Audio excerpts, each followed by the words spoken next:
वंदे मातरम। आप सभी का नेटवर्क 10 में स्वागत है। मैं हूं संजय गिरी गोस्वामी और आज हम बात करेंगे झारखंड के। हमारे साथ एक खास मेहमान जिनके बारे में कहा गया है कि लगातार झारखंड के अंदर घूमते रहे और राजनीतिक दायित्व के अलावा जो सामाजिक दायित्व है, जो इनका पद है, जो इनके पास डिग्री हैं, उसका इन्होंने लोगों को इतना लाभ दिया, लोगों को दवाइयाँ दी, लोगों का खुद घर जा जाकर उनको दवाइयाँ लिखी, इलाज किया। बड़ी तारीफ इनकी होती है। हमारे साथ डॉक्टर इरफान अंसारी हैं, कांग्रेस विधायक है जामताड़ा से और वर्तमान में कार्यकारी प्रदेश अध्यक्ष भी हैं कांग्रेस के झारखंड के। आपका बहुत बहुत स्वागत है डॉक्टर इरफान अंसारी जी। जी नमस्कार जी, क्योंकि लगातार आप डॉक्टर साहब बहुत सारी सेवाएं आपने इस बार की है। कोरोना के अंदर लोग जमकर आपकी तारीफ कर रहे हैं और होना भी चाहिए, क्योंकि आपका पेशा दोनों तरफ से, एक तो डॉक्टर भी हैं, ऊपर से विधायक भी हैं, तो राजनीति में भी और वहां पर भी दोनों पिचों पर लगातार खेल रहे हैं जी। अगर हम देखें डॉक्टर साहब, क्योंकि आप कांग्रेस जैसी पार्टी के वहां प्रदेश अध्यक्ष भी हैं, कार्यकारी, एक बात को लेकर मैं, क्योंकि आप बेबाक बोलते हैं, आपके बारे में कहा जाता है बहुत जल्दी सारी चीज़ों को स्वीकार भी करते हैं और बेबाक उस पर टिप्पणी भी देते हैं। स्वास्थ्य सेवाएं जिस तरह से रही झारखंड की, और लगातार स्वास्थ्य विभाग के ऊपर बहुत सारे क्वेश्चन खड़े हुए, चाहे वो वैक्सीन को लेकर हो, चाहे टेस्टिंग को लेकर हो और या व्यवस्थाओं को लेकर हो, क्या कहना चाहेंगे आप उसे लेकर? देखिए, जिस प्रकार से कोविड ने दस्तक दिया था झारखंड में, हम लोग तैयार नहीं थे और जो कैजुअलिटी हुआ वो मैं बता नहीं सकता जी। लेकिन मैं एक दावे के साथ कहना चाहता हूं कि हमारे मुख्यमंत्री आदरणीय हेमंत सोरेन जी ने जिस प्रकार से चीज़ों को संभाला, इसकी जितनी भी प्रशंसा की जाए कम है। और इस दौरान हमें लगा कि हमारे जो मुख्यमंत्री हैं वही स्वास्थ्य मंत्री हैं, वो बढ़ चढ़ कर आगे आए, लोगों को संभाला और इस कड़ी में मैंने भी काफ़ी सहयोग किया। मैं अपनी जान की परवाह किए बगैर लोगों को काफ़ी मदद किया और मुझे ये भी लगा कि नहीं, मैं विधायक अब बना हूँ, पहले तो मैं डॉक्टर था और एक डॉक्टर होने के नाते मुझे जनता को बचाना चाहिए जी। और मैं आगे आया, कई मरीजों को मैंने ठीक किया। मेरा प्रोफेशन ही यही है, मैं डॉक्टर हूँ। तो कुछ भाजपा के लोगों ने क्रिटिसाइज भी मेरा किया कि विधायक जी जो हैं जानबूझ को दिखाने के लिए काम करते हैं। तो मुझे उसका फर्क नहीं पड़ता, मैं जनता का हूँ, जनता का सेवक हूँ और मैंने जनता को बचाने में अगर मैं आगे आया हूँ तो मुझे लगता है कि मैं इसमें कोई बुरा नहीं किया हूँ। नहीं, बिल्कुल डॉक्टर साहब, एक बात मैं आपसे अगर करूं तो, क्योंकि आप तो लगातार सक्रिय रहे हैं, बहुत सारी चीज़ें आपने की भी है, आखिर ऐसे क्या कारण रहे कि जो स्वास्थ्य विभाग था, जो महकमा था झारखंड का, वो हमेशा लास्ट तक सवालों के घेरे में रहा? कौन सी चूक उनसे हुई? देखिए, कोविड अचानक आया जी, हम लोग प्रिपेयर नहीं थे, तो चूक थोड़ा बहुत होता है। इससे मतलब ये नहीं कि हम लोगों ने चूक पे काबू पा लिया, बहुत मजबूती के साथ काबू पाया और परिणाम यह है कि हम लोग पूरे देश में अच्छा किया है। झारखंड सबसे कम कैजुअलिटी हुई, सबसे कम लोग यहाँ मारे गए और हम लोगों ने लोगों की जानें बचाई, यहाँ तक कि अपने राज्य के नहीं दूसरे राज्यों की भी जान बचाई और हमारे ऑक्सीजन से दूसरे राज्य, दूसरे देशों पे भी मुख्यमंत्री जी भेजने का काम किया, तो उस ऑक्सीजन से भी लोगों की जान बची है। तो बेहतर हम लोगों ने किया है। जी बिल्कुल। डॉक्टर साहब, अगर देखें वैक्सीन कितनी जरूरी है इस कोविड जैसी महामारी में? बिल्कुल वैक्सीन लेना चाहिए। वैक्सीन एक ऐसा उपाय है जो कोविड से लड़ सकता है और मैं तो एक हर जगह बड़े पैमाने पर प्रचार प्रसार कर रहा हूं कि सब लोग वैक्सीन ले लें। अवेयरनेस कार्यक्रम भी मैं चला रहा हूं, लोगों को जागरूक कर रहा हूं और सरकार के बारे में बता रहा हूं कि आप लोग वैक्सीन लीजिए। वैक्सीन कम है हमारे पास, लेकिन फिर भी जो भी है वो लेना चाहिए। हमारे लोग नहीं ले रहे हैं, गांव में अभी भी अवेयरनेस की कमी है जी। अल्पसंख्यक वर्ग जो है और ख़ास करके हमारे जो ट्राइबल है, आदिवासी हैं, वो बिल्कुल वैक्सीन नहीं ले रहे हैं। उनके मन में एक खौफ है कि कहीं वैक्सीन लेंगे तो उसका कहीं गलत रिएक्शन तो नहीं हो जाएगा। तो मैं दिन रात लगा हुआ हूँ, मेरा प्रयास है कि मैं सबको आगे करके वैक्सीन सारे लोग लें। इस कड़ी में मैं काम कर रहा हूँ। डॉक्टर इरफान, अगर हम बात करें ग्रामीण क्षेत्रों की, तो वहाँ ग्रामीण क्षेत्रों को लेकर जो स्वास्थ्य सेवाएं हैं उसे लेकर भी सवालिया निशान खड़े रहे हैं। उसे लेकर क्या प्रयास होने चाहिए कि जिससे अगर बाई चांस आगे कोई इस तरीके की महामारी आए, या जिससे तीसरी लहर की बात हो रही है, भगवान ना करे ऐसी कोई लहर आए, लेकिन उससे लेकर जो तैयारियां होनी चाहिए थी उससे आप कितने संतुष्ट और वर्तमान में अगर नहीं है तो क्या क्या तैयारियां वहां होनी चाहिए जिससे हमारा जो ग्रामीण भारत है वहां पर बहुत नुकसान अब भी हुआ है तो आगे वो नुकसान ना हो? जी देखिए, इसके लिए सबसे बड़ा है कि वैक्सीनेशन। हम लोग चाह रहे हैं कि वैक्सीन सब लोग ले लें। वैक्सीन ही एक बचाव है, और जो वैक्सीन ले लेता है, एज ए डॉक्टर मैं कहना चाहता हूं कि वो 90% सेफ हो जाएगा। अगर वैक्सीन लेने के बाद जिनको कोरोना होता है वो मैं गारंटी के साथ कह सकता हूँ वो मरेगा नहीं। तो थर्ड लहर की बात तो आ रही है, लेकिन हम थर्ड लहर को आने से कैसे रोकें, इसका एकमात्र उपाय है वैक्सीनेशन जी। तो हम चाहेंगे कि सरकार अपने, चाहे केंद्र की सरकार हो चाहे वो झारखंड की सरकार हो, अवेयरनेस कार्यक्रम जल्द से जल्द चला दे और वैक्सीन लोग ज़्यादा से ज़्यादा लें। और जो गांव अच्छा करेगा सरकार की तरफ से भी उसको प्रोत्साहन मिलना चाहिए। ऐसे कार्यक्रम हम लोग चलाएं तो निश्चित तौर पर हमें लगता है कि तीसरी लहर की आने की कोई आवश्यकता हमें नहीं लग रही है, दूर दूर तक लक्षण भी नहीं लग रहा है।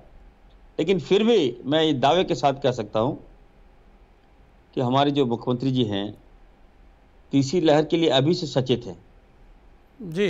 अगर हर जिले को उपायुक्त को निर्देश दिया गया है जी कि आप लोग अपने अपने सदर हॉस्पिटल में चाइल्ड कोविड वार्ड बना के रखिए। और मैं भी अपने जामताड़ा में बना दिया हूं और मैं लगातार मॉनिटरिंग कर रहा हूं। कई वार्ड मैंने खाली रखा है ताकि यदि लहर आ जाए तो उसके लिए मेरे पास व्यापक तैयारी भी होनी चाहिए। तो मैं हर जिले में भी प्रयास कर रहा हूं। मैं तो कोई मंत्री वगैरह नहीं हूं, लेकिन एज ए डॉक्टर मैं हर जिले में सजेशन दे रहा हूं, लोगों से मिल रहा हूं, कार्यकर्ताओं को आगाह कर रहा हूं और जिला अध्यक्ष को भी मैं कह रहा हूं कि आप लोग भी सचेत रहिए और जहां समझ में नहीं आ रहा है तो मुझसे संपर्क कीजिए। सदर हॉस्पिटल के सीएच से बात कराइए, वहाँ के डॉक्टर से बात कराइए और हर हॉस्पिटल में भी हम लोग अच्छी से अच्छी व्यवस्था हम लोग कर रहे हैं। अगर आता है तो भी हम लोग लड़ने में सक्षम हैं। और हर जगह आप देख रहे होंगे कि हम लोग ऑक्सीजन प्लांट सरकार लगाने जा रही है जी। तो पर्याप्त मात्रा में हम लोग सक्षम है, झारखंड हमारा सक्षम है और हम लोग कोविड की जंग हम लोग जीत रहे हैं। बिल्कुल मैं लोगों से कहना चाहता हूं, आपके चैनल के माध्यम से कहना चाहता हूं कि आप लोग कोविड से ज़्यादा भयभीत ना हो, पैनिक ना हो। और आपका चैनल अच्छा काम कर रहा है, सूरज भाई हमारे साथ लगातार संपर्क में रहते हैं, तो मैं उनसे कहूँगा कि आप गाँव भी जाइए, आप लोग भी जाइए और लोगों को अवेयरनेस का कार्यक्रम को फैलाने का काम करें। जी डॉक्टर साहब, ये तो बहुत ही अच्छी बात है, गांव तक जाना चाहिए, अवेयरनेस होना चाहिए। अगर हम देखें डॉक्टर साहब, क्योंकि आप कांग्रेस के कार्यकारी अध्यक्ष भी हैं, तो ऐसे में कांग्रेस के क्या प्रयास वहां रहे हैं कोविड को लेकर? देखिए, मैं खुद डॉक्टर हूं जी, कांग्रेस का विधायक हूं, सीनियर विधायक हूं और लगातार मैं प्रयास कर रहा हूं। एक भी भाजपा के लोग, भाजपा के नेता लोग कोरोना में आगे नहीं आए। इनको जान की परवाह थी। घर के अंदर बैठकर सरकार के खिलाफ गलत बयानबाजी ये लोग कर रहे थे, लेकिन इरफान अंसारी खुलेआम निकल गया। कई लोगों को मैंने जाने बचाया, अपने पैसे से प्राइवेट हॉस्पिटल में भेजा, खुद इलाज किया। लोगों की कतार थी, बुखार भी लग रहा है तो लोगों को लग रहा है कि नहीं हमें कोविड हो गया, कोरोना हो गया। ऐसे लोगों की लंबी कतार थी, मैं आगे आकर सबका इलाज मैंने किया। तो ऐसे में भाजपा के लोगों के पास तो कुछ अमूल्य था ही नहीं कि वो कुछ बात करें हमसे। तो मैं ये कहना चाहता हूं कि ये लड़ाई में कांग्रेस पार्टी, जब इरफान अंसारी मदद कर रहा है दैट्स मीन कांग्रेस पार्टी मदद कर रहा है, क्योंकि मैं कांग्रेस से ही हूँ, कांग्रेस का मैं वफादार सिपाही हूँ। तो सारा श्रेय तो कांग्रेस पार्टी को जाएगा। तो कांग्रेस की सरकार है यहाँ पर और कांग्रेस की हमेशा से राहुल जी हैं चाहे सोनिया गांधी जी हो, बराबर हम लोगों को हर हफ्ते में गाइडलाइन मिलता रहा कि आप मरीज के पास जाइए, मरीज को बचाइए, चावल धान, देखिए कोई दिक्कत तो नहीं है। कोई हमारे प्रवासी मजदूर जो बाहर फंसे हैं उनको लाने में आप मतलब मदद कीजिए। कितने लोगों की जान गई है, आप हर हफ्ता रिपोर्ट आप सेंट्रल भेजिए। तो कांग्रेस पार्टी ने काफ़ी अच्छा काम किया है, राहुल जी के निर्देश पर बहुत अच्छा हम लोगों ने काम किया है। अच्छा डॉक्टर इरफान, आपने एक बात कही, प्रवासी जो मजदूर हैं, जो प्रवासी भाई हैं, जो श्रमिक हैं, वो वापस आए, उन्हें लेकर क्या प्लान सरकार का चल रहा है और कितना आवश्यक है उन्हें वहां पर रोकना, उन्हें रोजगार देना? देखिए, हमारी सरकार बिल्कुल चिंतित है। हम लोगों ने लगातार जो प्रवासी मजदूर आए हैं उनके खाने पीने की व्यवस्था हम लोगों ने किया है। हम लोग मनरेगा के तहत कई योजनाएं उन लोग तक फ्री में देने का काम किया है। आइए और काम लीजिए। सभी ब्लॉकों में हम लोगों ने निर्देश दे दिया है, बीडीओ को निर्देश दिया है कि जो भी लोग काम करना चाहें आप उनको रोजगार मुहैया कराइए। तो कहीं ना कहीं हमें लगता है कि कोविड काल में नरेगा जो कांग्रेस पार्टी ने योजना लाई थी, इसका सच्चा अगर आप कहिएगा कि लाभ जो मिला है इसी कोरोना के काल में मिला है। लोगों को पहली बार एहसास हो गया कि नरेगा भी कुछ चीज़ है। नरेगा ने हमारे प्रवासी मजदूरों को लाइफ लाइन का काम किया है, लोगों को जान बचाने का काम किया है। ये सारी देन कांग्रेस पार्टी की है। जी डॉक्टर साहब, एक और यहाँ अहम बात हो जाती है कि जो तीसरी लहर की जिसकी बात हो रही है, जिसे आप भी कह रहे थे, सब कह रहे थे, उससे लेकर झारखंड में कौन सी चुनौतियाँ आप देखते हैं कि जो वास्तव में जिस पर बहुत ज़्यादा काम हम कहेंगे करना होगा? देखिए, कल ही मैं स्वास्थ्य सेक्रेटरी से मिला था जी, और मैंने बहुत विस्तार पूर्वक चर्चा किया इस संबंध में, तीसरी लहर के बारे में। जी, जो हेल्थ के सेक्रेटरी हैं अरुण जी, वो पुराने संबंध है हमारे परिवार से। तो एज ए कांग्रेस के कार्यकारी अध्यक्ष होने के नाते मैं गया था और पूरे राज्य में तीसरा लहर से हम लोग कैसे लड़े, इस पर हम लोगों ने विस्तार पूर्वक चर्चा किया। हमने कहा कि जहाँ पर ऑक्सीजन प्लांट की आवश्यकता है वहाँ आप दीजिए, जहाँ पे डॉक्टर्स की कमी है वहाँ डॉक्टर्स दीजिए, और जो डॉक्टर शहर छोड़कर गांव जाना नहीं चाहते हैं उस पर भी आप कार्रवाई कराइए। और हॉस्पिटल में वार्ड हो, हाइजेनिक हो, मास्क की व्यवस्था हो, तो वेंटिलेटर हो, सारी व्यवस्था का हम लोगों ने बहुत अच्छा से वार्ता किया है। हमें लगता है कि और खास करके कोविड वार्ड जो बच्चों के लिए चाइल्ड वार्ड कर रहे हैं उसको, वहाँ पे वेंटिलेटर वगैरह की भी मैंने बात किया है। आईसीयू सेंटर जो कोविड बच्चों का है उसके लिए भी मैंने विस्तार रूप से चर्चा किया है। सरकार काफ़ी गंभीर है, हमारे मुख्यमंत्री जी काफ़ी गंभीर हैं, मुख्यमंत्री जी का भी गाइडलाइन दिया गया है उसमें। तो हमें लगता है कि हम लोग तीसरी लहर के लिए बिल्कुल हमारी सरकार तैयार है। अब हम लोग हर चुनौती का सामना मजबूती से करेंगे। नहीं बिल्कुल। डॉक्टर इरफान अंसारी जी, आप लगातार प्रयासरत रहते हैं, लगातार घूम रहे हैं, इलाज भी खुद कर रहे हैं, क्या कहना चाहेंगे अपने झारखंड की जनता से, कांग्रेसियों से, कौन सी अपील आप करना चाहेंगे कोरोना को लेकर? जी, कि मैं आपके चैनल के माध्यम से, हमारे सूरज जी हैं वो लगातार गांव-गांव तक पहुंचते हैं, मेरे कार्य को देखते हैं, सराहना भी करते हैं और क्रिटिसाइज भी करते हैं कभी-कभी।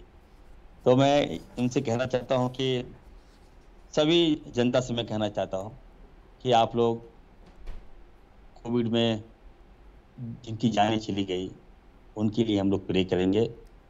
दूसरा है कि ये बीमारी जो ये कोविड के लिए हम लोग बिल्कुल डरने की आवश्यकता नहीं है, पैनिक ना हो। ये सांस फूलने की बीमारी है, ये हम लोग आइसोलेशन घर में भी कर सकते हैं, अच्छा हम लोग भोजन भी कर सकते हैं, विटामिन सी वगैरह का प्रयोग हम लोग ज़्यादा से ज़्यादा करें ऐसे समय में।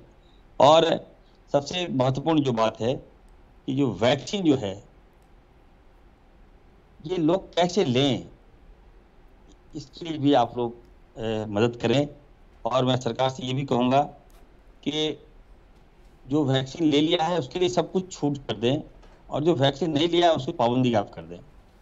दुकानों में भी अगर कोई राशन देता है वो कंपलसरी मांग लीजिए उससे कि हाँ आपने वैक्सीन लिया है, सर्टिफिकेट दिखाइए तभी आपको हम राशन देंगे। तो हमें लगता है कि हम लोग इसमें सफल होंगे, कोरोना से लड़ने में हम लोग सफल होंगे। अवेयरनेस के कार्यक्रम ज़्यादा से ज़्यादा होने चाहिए, और सभी एमएलए को मैं कहूँगा कि आप लोग भी अपने क्षेत्रों में जाइए, मत डरिए। जनता ने विधायक बनाया है, जनता की सेवा कीजिए। अगर मरना हो जनता के नाम से मरिएगा तो आपके बाल बच्चों को जनता चाहेगी फिर। इसलिए डरिए मत, जान की परवाह मत कीजिए, जान बचाने की परवाह कीजिए। ये मैं सभी नेताओं को कहना चाहता हूँ आपके चैनल के माध्यम से। जी डॉक्टर इरफान जी, बहुत बहुत धन्यवाद, आज आपने अपना समय हमें दिया। थैंक यू जी। तो ये थे डॉक्टर इरफान अंसारी, कांग्रेस विधायक है जामताड़ा झारखंड से, और वर्तमान में कार्यकारी प्रदेश अध्यक्ष हैं झारखंड के कांग्रेस के।